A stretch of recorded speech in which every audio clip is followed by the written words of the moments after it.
Hello, everybody. We are live. It's the 26th of August at 3 p.m. Eastern Time. Although Natasha is in somewhere in West, Canada, right? Uh, Northwest, up there. okay. And so is it noontime, your time right now? Yeah, I'm in British Columbia, which is the Okay. far west coast of Canada, and more specifically Vancouver Island, so even more west. Okay. All right. So welcome, everyone. Please let me know where you're watching from. I see multiple people here already, and I know usually we get up to a few more. Now I see Angela, Brian, Keto Carnivore Edens, and Pat Buchan, Cheryl, Bruce, Miss Laugh a lot. Makes me laugh always. Anyways, so Natasha Vaz, not to be confused with Vasquez. Her first three letters, or my first three letters, VAZ. Uh, so let's start by introducing her, and I just want to read what we have actually in the description, and I believe. Okay, let me see. I kind of okay. We go. So, Natasha Vaz, founder of Pacific NorthWest Metabolic Health, located in Campbell River on beautiful Vancouver Island, British Columbia, Canada. She's a certified nutritional practitioner focusing on metabolic health and uses of low carb, high fat, keto, and carnivore to address digestion, metabolism, blood sugar disorders, body composition, IBS, plant toxicity, SIBO and SIFO, and many other metabolic issues. She has completed the Nutrition Network's low carb, high fat, ketogenic therapeutic diets course from Professor Timothy Noakes of Nutrition Network and is enrolled in his advanced carnivore training. She's also an advocate for local sustainable food, hunting, homesteading, community, minimalism, and whole well being. She leads classes, group programs, lectures, and retreats out of her multidisciplinary clinic. All right. So, Natasha, thank you for being here today. Thanks for the invite. And why don't we start with your personal story of healing, your personal story, uh, your change in lifestyles, and what things improve with that. If anyone has any questions, please put them in the chat. QQQ first, if possible, so I don't miss it. And go ahead, Natasha. Time is yours. All right. Well, thank you for sharing that with the audience, and thank you for having this platform to get the word out. The changes I've seen in myself and other people are truly inspiring and reminder why this work is needed. So for me, I was born in Toronto, Ontario, Canada, which is actually Canada's biggest city. And even though I was born in the city, my mother immigrated from Portugal when she was 22. And so she had me at 27. So she was still very much Mediterranean. And she's from mainland Portugal. And so that is, very classical, very traditional. And so I had, the experience of being born in Canada and having a Canadian dad and a Mediterranean mother. So a lot of what I ate growing up, like we still probably had like less processed food than the average people. My mother made everything from scratch. All of our meals were made from scratch. You know, it may not have been organic or regenerative, but it was made from scratch. My dad, though, would still bring in things like the Frosted Flakes and the Dunkaroos and the Rice Krispie Squares and the Coca-Cola and the Nestea and all of that. So, you know, like when I started to become a teenager, I think that's, you know, when you become a little bit more self-aware and then you start to see like how you compare to other people. And so like I noticed that, you know, like I didn't have allergies growing up. I still don't, luckily. And that's something I noticed with a lot of my peers in high school is that they had allergies.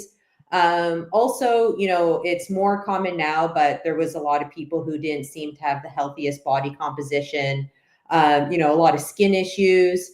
I definitely wasn't perfect through most of my like young adult life. I had horrible rosacea. Like my whole face was red and I would have like burst blood vessels in my nose and my cheeks, and my chin was always red. Like all of this wasn't just like rosy, we're talking red. And, you know, if I had sugar, you know, as an older teen, had some alcohol, you know, like all of that would just become super, super inflamed. And that made me really subconscious. And I would also have really dark circles under my eyes. I had a lot of problems focusing, a lot of problems with mood as well too. Depression, we'll call it that. ADD, ADHD on the spectrum as well too. Insomnia, horrible. Constipation, horrible. Bloating, digestion, horrible. And, you know, this is all before I'm like 18 years old. I'm having all of these issues. And still, like, I notice I'm a little bit better than some of my peers. And, you know, I blame or credit my mother's home cooking. And also the only thing we were allowed to have for dessert was fruit. So I had a better foundation than most. Other things I also remember is like always being itchy all of the time, having those red bumps on the back of my arms.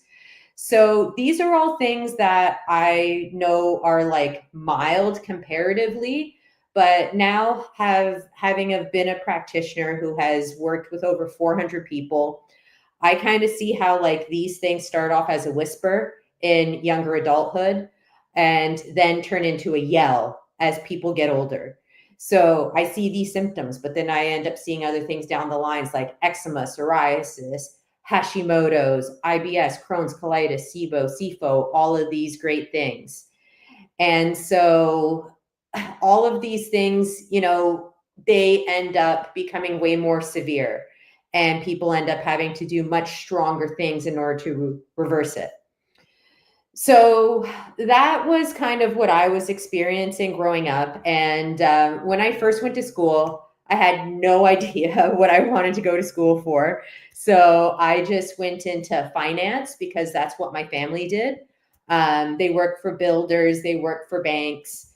And so I did a 3-year finance admin degree. And one of the things that really taught me is how to look at business and economics differently. So whenever, you know, something happens, you know, public policy, health, my first thought is always, you know, like follow the money. Who really benefits? And I even remember being maybe like 10 or 11 and seeing commercials for pharmaceuticals come on the TV. And I'm like, something doesn't feel right about this. And all of my earliest memories all had to do with food, like being in my mother's village in Portugal and seeing how they would make fires in stone ovens and slow cook food for hours, make food from scratch, all these traditional food prep methods, but also their lifestyle, you know, like how everybody would come together around healthy food and tell stories about like how this was made and how they learned the recipe. So I didn't know that that would be so much of a part of me growing up. So when I finally finished school for finance, you know, I was still probably like 15, 20 pounds overweight. I didn't have energy. I forced myself to run and work out and do yoga, but it wasn't easy. And I was dealing with like chronic constipation and having to do things like Cascara Sagrada tea brewed for like 15 minutes just to get everything going. And so, I wasn't horrible, but I wasn't on a good path either. And so when I actually worked for the banks, it wasn't me. I just wasn't suited for it at all. I'm a people relationship person, not a numbers person. And it was also like, like a very hierarchical structure. Like, you had a manager, a doctor, you had, a manager, you had an overseer, and you had targets that you had to hit financially. And I kind of found that really hard sometimes because I just want to talk to people and get to know them. Not just like next. And so one day I was talking to a friend who was a day trader, and she had got to know me. She was like, hey, you actually seem to be like really interested and really knowledgeable in like fitness and nutrition. Why don't you become a personal trainer? And I was like, why don't I become a personal trainer? So I got in with a company called Good Life, and they actually kind of put you through a program where you can do the personal training certification. And then when new people join the gym, you take them through a circuit and you get to do like a little mini training session. And then you can often start to gain clients from that. So as I was doing my personal trainer certification, I met a dietitian who actually recommended that I become a holistic nutritionist. So I did my research and I found the Institute of Holistic Nutrition. I started my education in 2008, graduated in 2010. And from that, I went on to really study the food and working with people. Because nutritionists, a lot of people will go into school for different reasons. Maybe they want to do marketing, maybe they want to do cooking schools. I always knew I wanted to become a clinician and work one-on-one with people. So that's where I went into. And I remember doing like Nutrition 101, the foundations, and being like, wow, this all makes sense. This all makes sense. This all makes sense. So because of the upbringing I had with that old Portuguese culture and the Mediterranean culture, so much of what they were saying was totally making sense. And plus the fact that Portuguese is about 90% Latin, you speak Spanish, so you understand like a lot of the materia medica. This is, like how we spoke to our families. Mm-hmm. So like when I'm like learning about things like chanca piedra, I'm like, oh, that means stonebreaker. Oh, this must be for the kidneys. Did I just cheat? Like it just kind of felt really easy. And I kind of felt like for the first time, I was actually where I was supposed to be. And then, I believe the first supplements I ever started with back in like 2008 is I took a probiotic, I took a digestive enzyme, and I took an adrenal support. And even then, like I started to notice my skin started to clear up. My focus got so much better. I always knew I was a very intelligent person, but I wasn't good at necessarily like being a student. Even though there was things I knew, I had a very high level understanding of. And so as I'm going through my program, I go from like a 67 average in college to an 87 average in school for nutrition. I finally started becoming an A student. And so my skin started to clear up. My energy got better. My sleep started to get better. I had really bad Raynaud's as well too from growing up in a cold climate. So I would get like really bad fingers and toes. And I thought this had a lot to do with the cold weather, which, could have created the issue. But I felt it was the food, the sugar, the inflammation that kept the healing from progressing and just kept my inflammation within the angry stage. And, the thing is, like, I was always a little bit of a black sheep. So, I go and try and tell my family, I'm like, well, we need to buy organic. And, like I had 2 other siblings. So like to try and tell my parents that you need to start spending 30 to 40% on the same ingredients. Like they didn't really get it because, my mother, she didn't have to worry about organic. She didn't have to worry about seasonal. She was born on the farmhouse floor. So she knew all of this. And so her reply was, well, what's the matter with my food? And, my reply is there's nothing the matter with what you choose and how you prepare it. But just know that this isn't what you grew up on. This is genetically different. This has chemicals in it. And where I was, because I was so close to the city, I found that was a really common mindset is like people were looking for value, AKA savings, low cost food, and really just glancing over the quality of food. And so I knew that there was something up with this, but it was really hard to make people believe that. Now, also what happened right before I started school for holistic nutrition in 2008, my brother and I, we did a road trip halfway across the country, and it took us 4 days to drive from the middle of Canada to the West Coast. And so I found Vancouver and British Columbia. Now, in Canada, BC is very much like California, Oregon. We're the West Coast, so a lot more people are into nature. And I think that makes you more aware about preventative health and your environment and your role within the environment. And I just remember finally being able to converse with strangers and new friends and people in a way that I wasn't conversing on the regular in Ontario. And so when I was finishing school for nutrition, I tried to picture my future in Ontario and I couldn't. So I was sitting in traffic on the 401, which is Canada's biggest highway. It's 18 lanes at one point, 9 one way, 9 the other. Wow. And it was, I know, and it was rush hour traffic on a Friday in the middle of winter. Ontario is very central, like Midwest, as far as the United States go. So in the winter, everything's gray, everything's dead, everything's barren. BC is a rainforest, like Washington State. And so in the winter here, everything's green still. But I remember looking up at the highway exit and looking around, being stuck in traffic. I had already visited BC, and I literally looked around and I said to no one in particular, F this, I'm moving to BC. And a year and a half later, I moved out here, and I was serving, and get this, Dr. Vasquez, raw organic vegan restaurants. And because that's even when I was in school for nutrition, we weren't taught a lot about animal. Our education, even for holistic Plant-based. nutrition, was very plant-based. Exactly. And the only thing that we learned about keto was in sports nutrition. And I actually went back 12 years later and I taught sports nutrition for our Vancouver campus. We were only taught that keto is something that endurance athletes get into after they've depleted their other fuel supplies. So, we were taught about carb loading. We were taught about glycogen, but we were never, ever, ever really taught about how healing keto can do. And carnivore was not even an option. Vegan was an option, but carnivore was not even an option in school.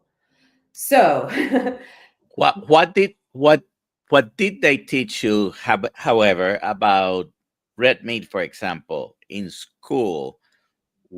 Was it demonized, or was it, did they tell you increases your risk of cancer, for example? Yeah. I did actually have one teacher who, honestly, she was the picture of vegan, wafy, shallow skin, dark circles under the eyes, talked a lot like this. I was telling her about my gut issues, and I was telling her I eat meat, and she's like, yeah, you probably have cancer. You should go check that out. Me, a 20-year-old woman, she's telling me this in school. And so, yeah, we were taught about the environmental impact and how much water it takes to grow a cow versus plants. And, that things in plants are so much more higher in nutrition. We didn't really get into the bioavailability of things. And, we were taught about SIBO and SIFO and Crohn's, colitis, IBS, but we were never, ever, ever taught about removing all fiber from the diet. We were actually when we were taught how to do protocols, they wanted us to be including up to 35 grams of fiber in everybody's protocol. Yeah, exactly. So, I feel maybe things have changed, this is almost 15 years ago now. But when I moved to BC, like I did, like at least when I was working at the raw organic vegan restaurant, you know, as far as what we were told with vegan, like we were doing it right. You know, they were doing all the soaking, sprouting, fermenting, everything was organic. And so when I first moved to BC, I did try the vegetarian train because that's what everybody was doing. And for maybe like a month and a half in the summer, I did, you know, try the vegan train because I was at a place where I could get all of that food and we had staff meals included as well too. So I tried it. And you know, like I was able to detox a little bit. Like I had acne all the way up until 27, and the acne like did clear up, but the rosacea didn't, the bloat didn't. I didn't lose any weight. I didn't put on muscle mass. My anxiety got worse. And then when fall started to happen here, I just felt this call. Like in my head, all I heard was salmon. Get me salmon now.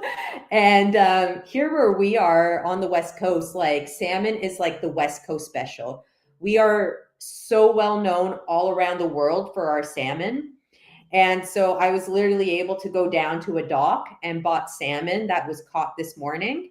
And I made this like beautiful zucchini noodle dish that was low carb.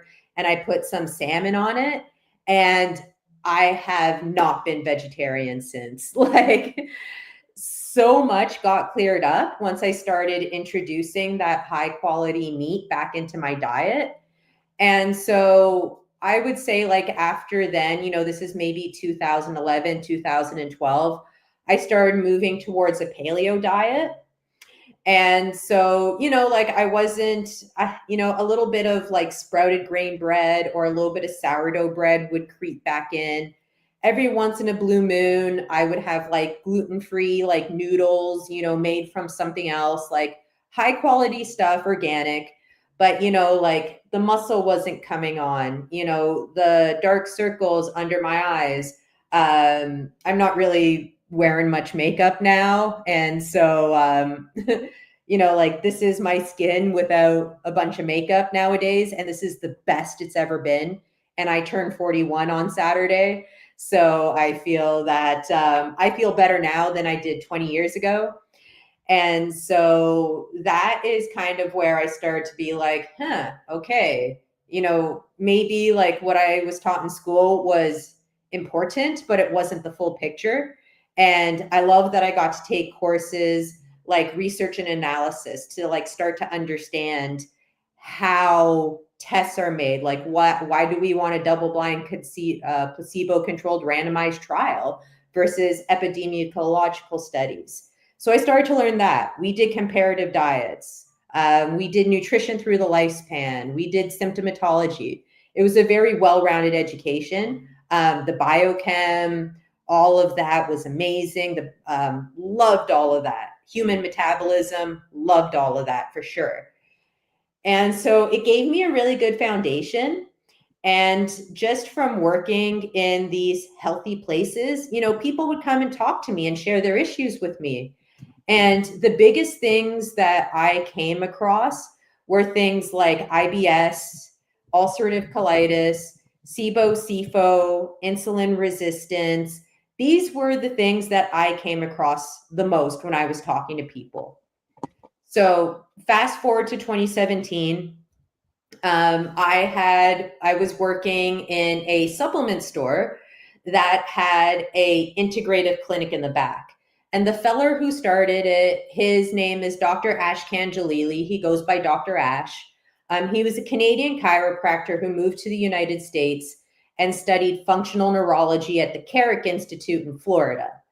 So when he came back to Canada, he got really good at helping people with concussions, vestibular disorders, POTS, autonomia, a lot of these brain dysregulation. And he heard me talking to clients. And then one day he basically said that your talents are wasted in the supplement store. You need to come work for me and help me make nutrition plans for people. And I'm like, yes, finally a mentor, because I knew that's what I needed to become a clinician, is I needed to be mentored by somebody, because there was so much information out there. I needed somebody with experience to be like, this is how it works. This is what I've seen work. This is how you do it. So he taught me how to use a body composition analysis machine.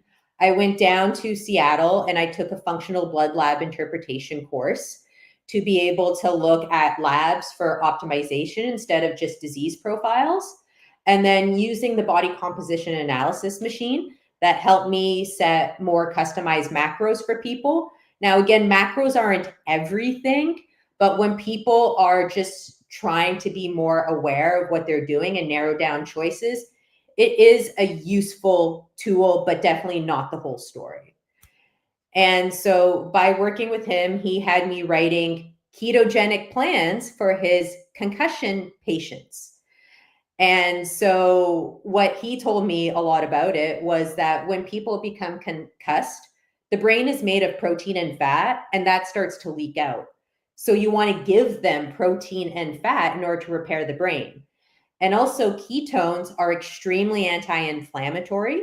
So it really helps to bring down the swelling and the concussion. And also they become less efficient, especially with the cortisol from the injury, at regulating their blood sugar issues. And so he was like, all right, so this is the macros for keto. And I had kind of heard about it a little bit, but he taught me a lot about it. And so I started making ketogenic plans for people and starting to see that as they were healing their concussion, they were also losing weight. And so that happened and I started getting really adept at it. And then I also started doing it for myself. So in 2018, I took a 300-hour shamanic yoga teacher certification course. And with my fitness background, I was teaching yoga, fitness, HIIT, weight training, up to 17 classes a week. And so I was using that to really maintain my fitness. And I had gotten down to 19% body fat. I'm 5'5". I got all the way down to 110 pounds. I didn't like necessarily how I looked at that weight. I could just see way too much bone and everything. But it was oh my God, I'm eating 1,300 calories a day. And even when I don't work out on those days, I'm still losing weight. Wow, this keto is something else. And so a lot of my gut started to regulate once I started having way less plants. My energy would be amazing. I could go for 5-6 hours, even after teaching 3 classes, and be like, oh yeah, I haven't eaten since 10 a.m. Maybe I should do something about that. And, I would be teaching 3 classes back to back often, and often burning over 800 calories. And I was known as the hard teacher, and I was teaching cardio classes. People were burning over 400 calories, and I'm doing the class with them. And my energy was amazing. I would also notice when a lot of my coworkers were getting sick, I wasn't getting sick. And so I started to notice all those improvements. My skin cleared up. For the first time, I wasn't getting the muffin top around my navel. I was starting to feel way more confident in my body as well too, but still things weren't perfect. I was still taking the Smooth Move tea, not as strong and not as often, but my bowels still weren't regulating and I still had the Raynaud's and I was still a little bit more red in the face. And sleep was still a problem as well too. So I started, and this became legal in Canada. I was using THC for sleep, and I didn't want to be reliant on all of these things. And so that's how I kind of started getting towards low carb, high fat myself. And I would say that some days I kind of unintentionally slipped into keto because of how hard I was working out and fitness. So in 2020, this little thing called COVID happened. You might have heard of it. But during that, I wasn't able to be in an integrative clinic. I wasn't able to work at supplement stores, and I wasn't able to teach yoga and fitness. And luckily at the time, though, I was with a partner who was able to work still. And then also at that time, I saw this little documentary called The Magic Pill. And it blew my mind. It just absolutely blew my mind. And it just gave me so much validation for everything I had done. And so during the pandemic, I took the time to do Professor Timothy Noakes's certification, and I found him through that documentary. And then as I'm doing that course, you know, like I'm learning from Jason Fung, I'm learning from Eric Westman.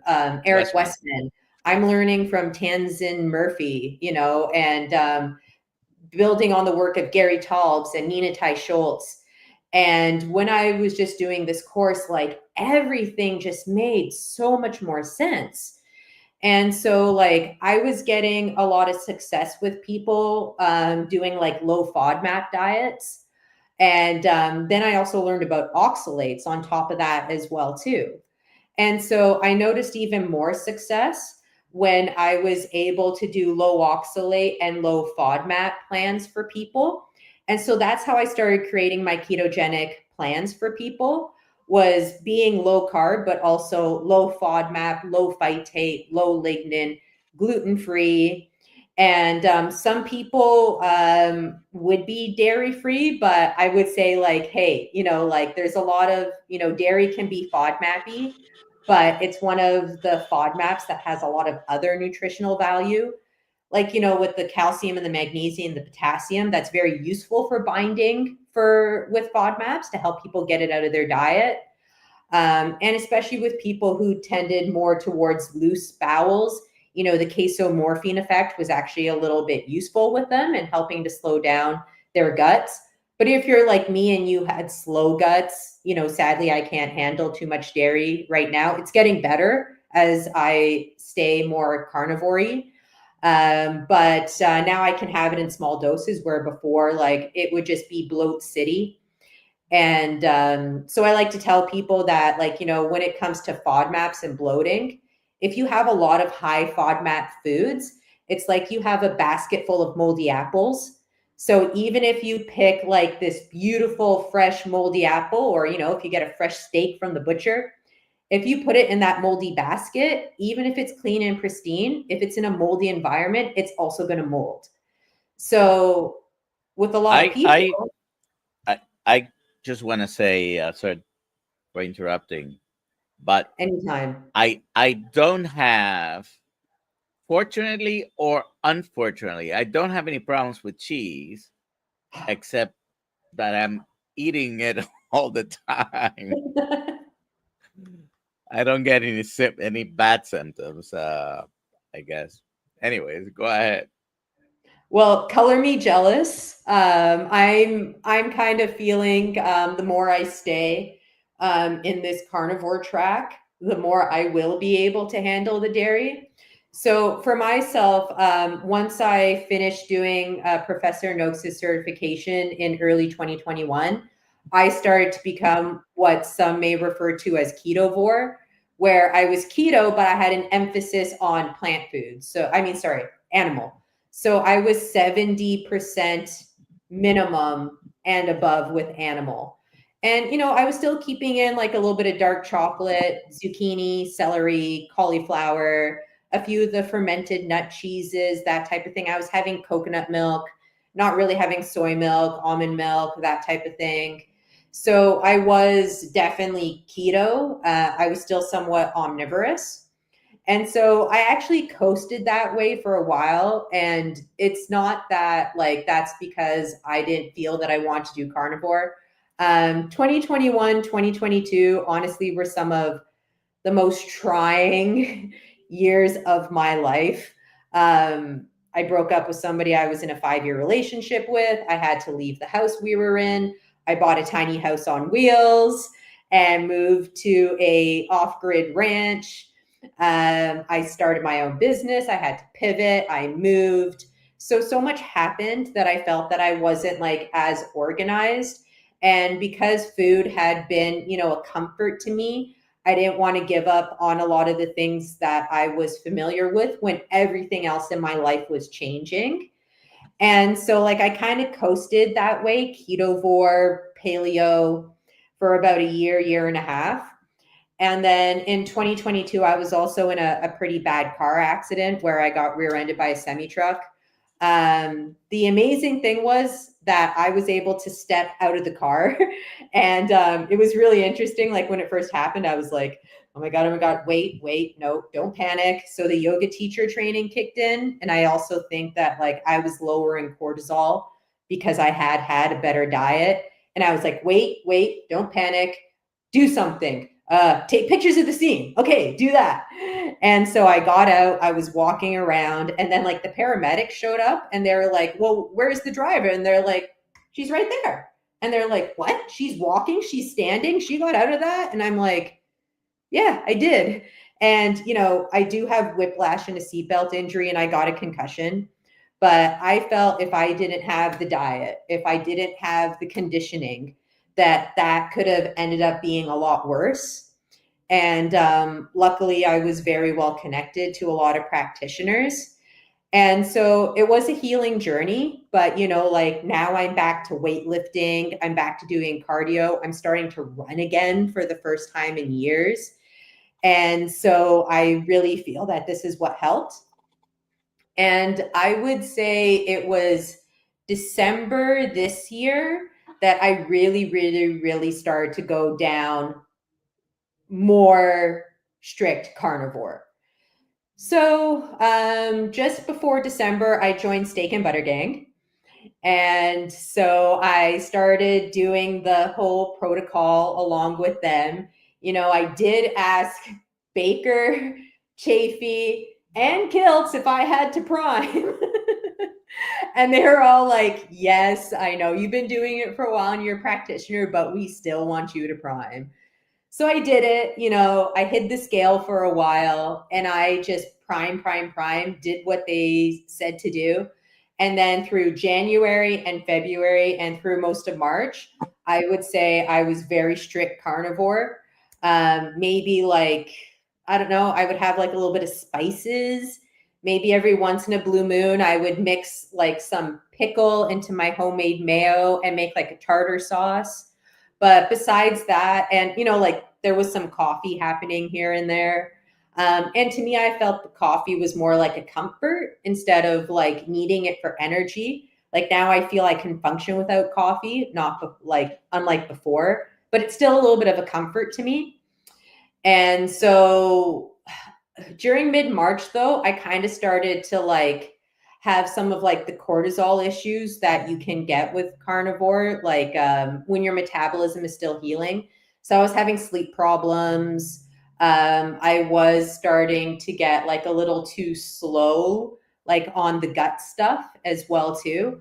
And was starting to feel like a little bit more scattered in my brain. And so I listened to the talk between Dr. Mindy Peltz and Steak and Butter Gang. And also I listened to a talk between Dr. Gabrielle Lyon and Andrew Huberman, where they were talking about the fact that like when you flex your muscles, you make GLP-1 and you also make BDNF, brain-derived neurotrophic factor. And so what I kind of started to realize is because like I wasn't lifting and as active as I used to be, my insulin sensitivity wasn't fully recovered yet. And I wasn't making that good of a use of glycogen to help feed my nerve cells. And so what I kind of started doing is a little bit of what she recommends, where like, and this is what I follow now months later, is during the first 3 weeks of my cycle, I am very carnivore, extremely carnivore. And especially in the beginning and around ovulation, I'm very much lion. And then in between, I'll have, you know, a little bit more salmon, a little bit more chicken. I have eggs every day, no matter what. I love butter. Butter makes it better. And I even have a sign in my clinic that says, you're just like bacon, you make everything better. And so I very much believe in that. But This year, I had the opportunity to open a clinic, and also I moved to a new town, a new community. And so I did kind of felt that like I wanted a little bit of nostalgia from some of the foods that I was enjoying and that brought me a little bit of comfort, but I still wanted the healing effects. So now what I allow myself is during that last week or so before my cycle, when my cortisol is way higher, I will allow myself a few, very few low carb plant foods, maybe like a little bit of pickles or like a little bit of dark chocolate. But that is a very specific time. And then it's really interesting. Like when my cycle restarts, I'm like, oh, I can't wait to get back to the simplicity of, lion and carnivore.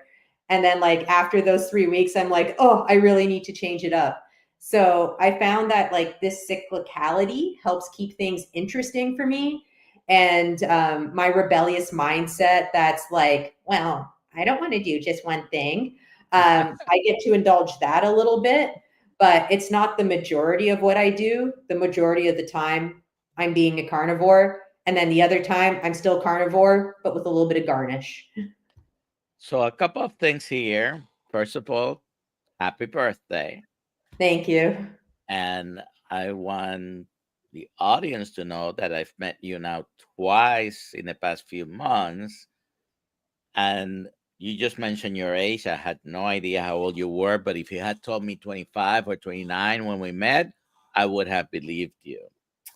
Thank you. Your skin definitely, I can see someone with rosacea from a mile away, and I know what they have. You definitely didn't have any signs of that. And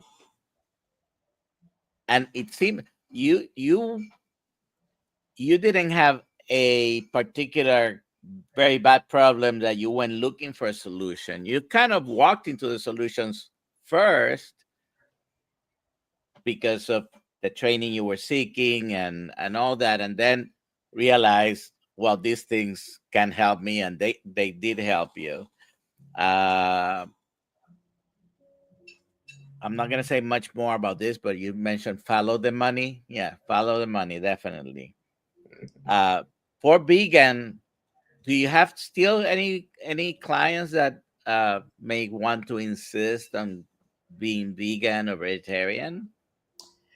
Well, at the at the end of last year, I actually changed my slogan to making animal-based great again.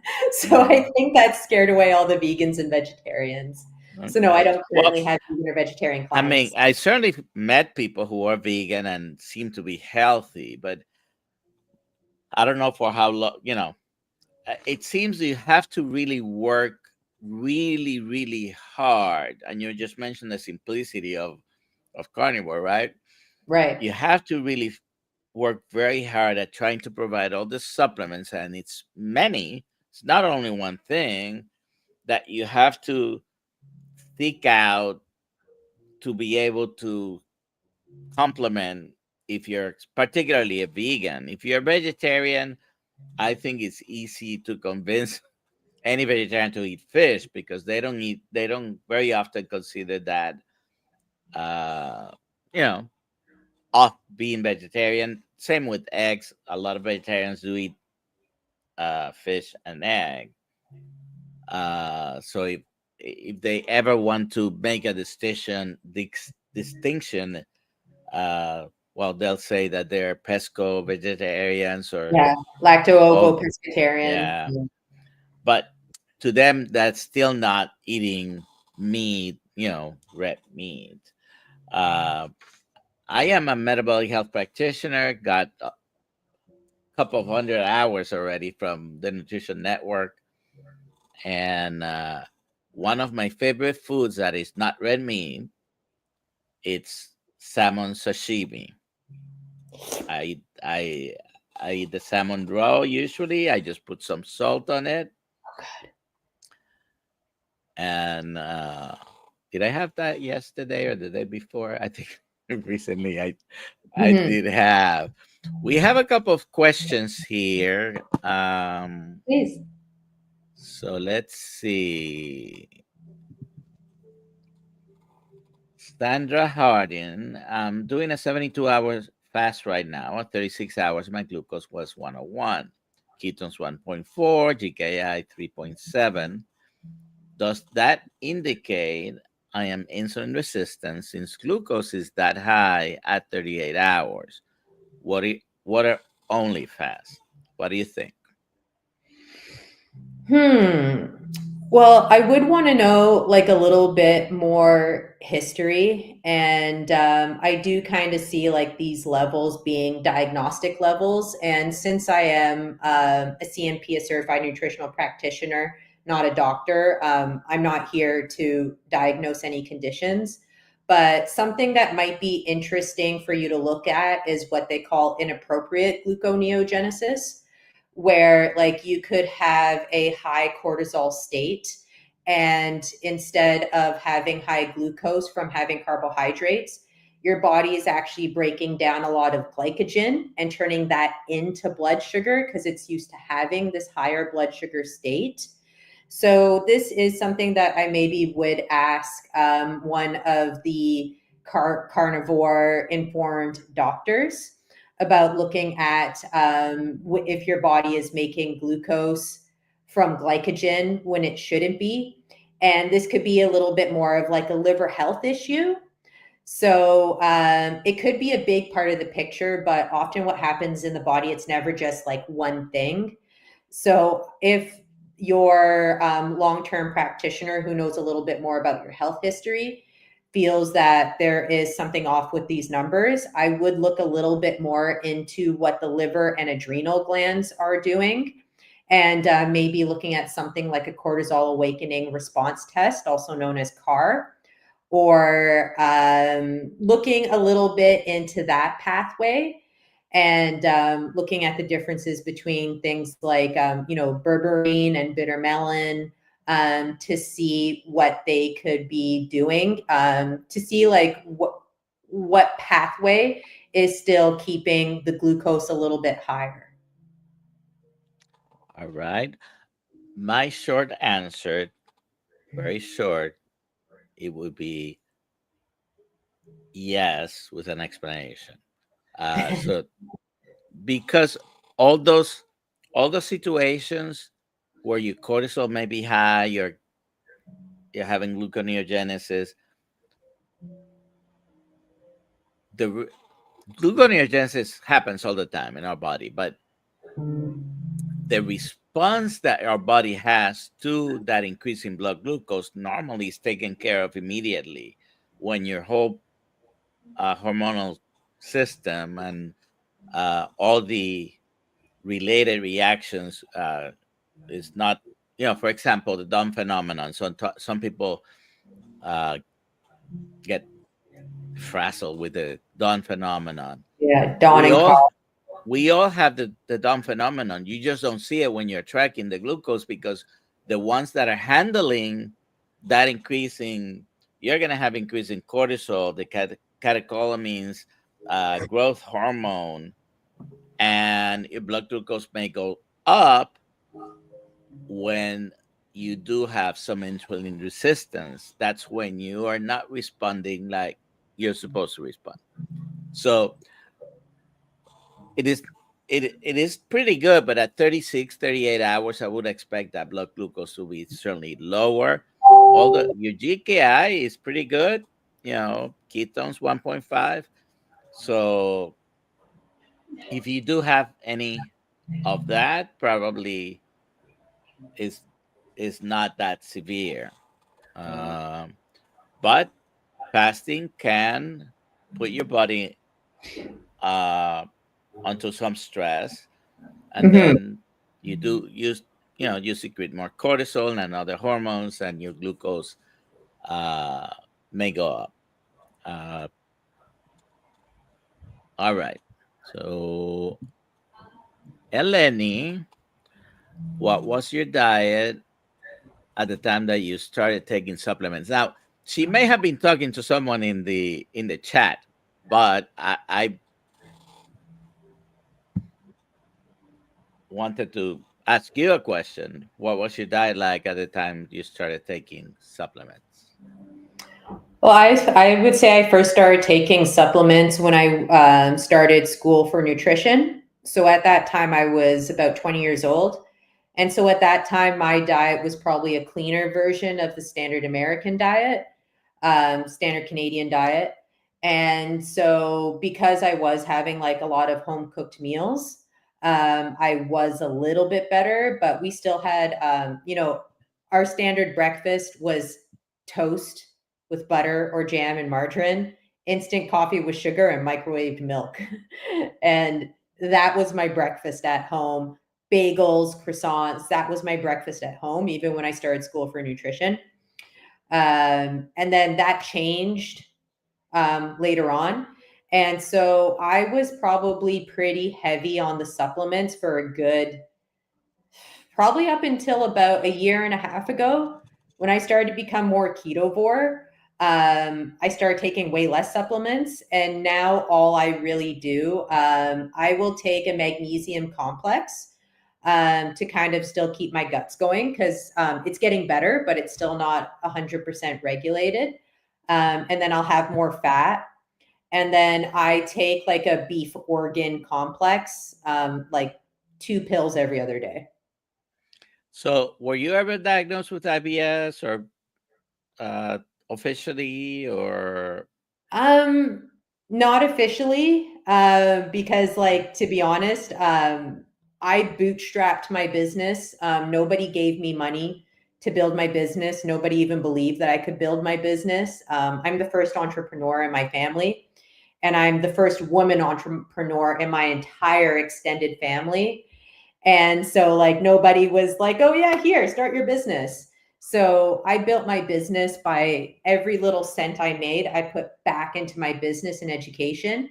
So I wasn't even able to afford the doctors I was recommending to people, but luckily they were my friends and I had a baseline education. So like I knew I had like SIBO and SIFO and IBS.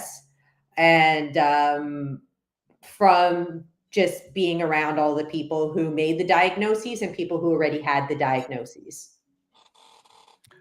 all right? Kathy says, I hear what you're saying about being Portuguese. I am Portuguese, raised on a farm. Everything was from scratch. We weren't allowed to open canned goods, both parents from the Azores Islands. Yeah. Yeah. Hola, amiga. Muito So, bem. my mother, I grew up in the 60s, and my mother cooked everything pretty much from scratch. Very little things were from a box or bag or can. Basically, she cooked every day. Uh, my father also, my father died at 92, and he would never eat on the road because he was always frequently on the road. He would have a heavy breakfast. Now, he never had a typical breakfast. He had a full meal for breakfast, and then he wouldn't eat all day long until he made it back home uh, to eat at home. So he would never stop on the road to buy anything. Yeah. By the way, you know some of that my DNA, of course, is from Spain. Some is from Portugal, North Africa, and anyways, have you ever done your DNA test with one of these companies? I haven't, just because like, COVID kind of showed me that like a lot of our personal health information isn't personal anymore. And I didn't necessarily want more details of me to be out there. And 23andMe, I believe, sold their database. But my mother, her brother did a lot of family tree tracking. And over 700 years ago, our last name Vaz, apparently it was Slavic. And so it kind of came more from like the Germany region originally. And on my dad's side, I did know somebody who had an Ancestry account, and he went and he followed the ancestry on my dad's mother's side. We were able to go all the way back to the 1500s. And we had Scottish and English. And the English was from Devon, Cornwall, England, which I've always been drawn to my whole life before I even knew I was from there. And then on his father's side, he had a cousin who, my dad, he has a cousin who worked for the Canadian Secret Service, and we were able to find their immigration papers. And so my great great grandmother was Transylvanian Romanian. She married a Ukrainian, and then they came to Canada. And then one of my ancestors from that line joined with one of the Scottish English. So I'm Romanian, Ukrainian, Irish, English, Canadian on one side. And then on my mother's side, 100% Portuguese. And let's not forget Transylvania, you mentioned. And Transylvania. Yeah, that's on my dad's side. So I think that's where I get my vampire fangs. Yeah. They All work. right. This is not a question, just they were conversing in the chat, but I just found it interesting. So I want your opinion on this particular number. And anyways, the target primate, Thomas. So his roommate is saying, "Oh, you know, A1C of 7.4, that's fine." What do you think? So A1C is the measurement of the stickiness of your red blood cells, and your red blood cells live for about 3 months. So if that number is above, I think 5.7 is the maximum limit, and then the lower is 4.5. If it's above 5.7, that means that you have advanced insulin resistance. So that is meaning that the sugar is not getting out of your bloodstream and into the cells or into the storage where it should be. Now, especially in that talk that I was talking about with Gabrielle Lyon and Andrew Huberman, and a lot of other talks, this has come up in some of the Carnivore Doc podcasts, advanced glycation end products. So the acronym for them is AGE. And literally what's happening is the sugar is candy coating not only your red blood cells, but if we want to think of the blood plasma as the internal ocean that bathes the islands of our organs, you are in this sugar coating in all of your organs and all of your cells. And so just like, you know, like those Halloween apples, the caramel apples that have that candy coating, it could look fine from the outside, but you don't know if that apple's been there since last year. And it could be rotten to the core, but you can't tell because you have that candy coating on the outside. And our cells and organs, they need to breathe, they need to let things in, and they need to let things out as well too. They need to inhale and exhale carbon dioxide and oxygen. They need to bring in nutrients, and they need to let out byproducts. So if your blood cells, which touch everything, are having this advanced glycation, this can be happening in the organs as well too, which means that your tissues are saturated with sugar and they're not supposed to be. Your body only wants to have like 5 at the most, because beyond that, it's causing insulin resistance. If it's much higher, then that's a diabetic coma. And also you get spikes as well too. So high blood sugar, it represents a very stressful situation in your body. So studies do show when you plot, and I keep mentioning this, I need to find my graph, but it was one study in particular where they plotted the hemoglobin A1C, and I have 3 different graphs on this. One of them is cardiovascular disease, one of them all-cause mortality, and the other one cancer. Okay.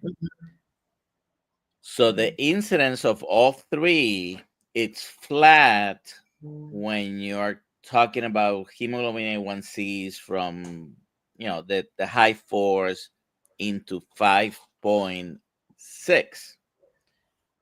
As soon as you cross over to 5.7, all those curves, when you plot the graph, all of them start going up exponentially. It's not even Mhm. linear, it's exponentially. Mhm. So the higher your A1C, the higher your mortality, cardiovascular diseases, The and CRP. cancer. Yeah. Okay. But all-cause mortality, which is a very key thing that you need to look Mhm. at when you Causation, not do correlation. studies, all-cause mortality does go up with higher hemoglobin A1C. I consider the diabetes the ultimate metabolic dysfunction. I think most Mhm. people uh, would agree with that. But Mhm. anyways, Natasha, it's 1 minute past the 4 o'clock here in the East Coast. Thank you for being here. If someone wants to talk to you, if someone wants to find you, where do they find you? Thank you. This has been great. I'm glad we finally had a chance to chat a little bit more in depth after meeting each other and, biochem nerd out a little bit. So I have a website for the clinic. We are a collective. I also work with a naturopathic doctor who's very, very good in metabolism. He's also on the ADD spectrum as well too. I also have a occupational therapist that specializes in circadian rhythms and trauma release therapy. And we are all running some online programs. I am fully set up to work online. And the best way to hear about what we do and to book yourself a complimentary discovery call is to visit PNW, Pacific Northwest Metabolic. So pnwmetabolic.com, or you could search online for Pacific Northwest Metabolic Health. All righty. So you do have pnwmetabolic.com there on your name, and that will be the best way to get in touch with you, right? Correct. And explore the things that you offer there. Well, again, Got it. thank you very much for being here, and thank you everyone else who's here watching. Tomorrow morning, 6 a.m. Kilt's morning meetup. We'll see you then. Okay. You have a good day, everyone. Eat meat. You as well.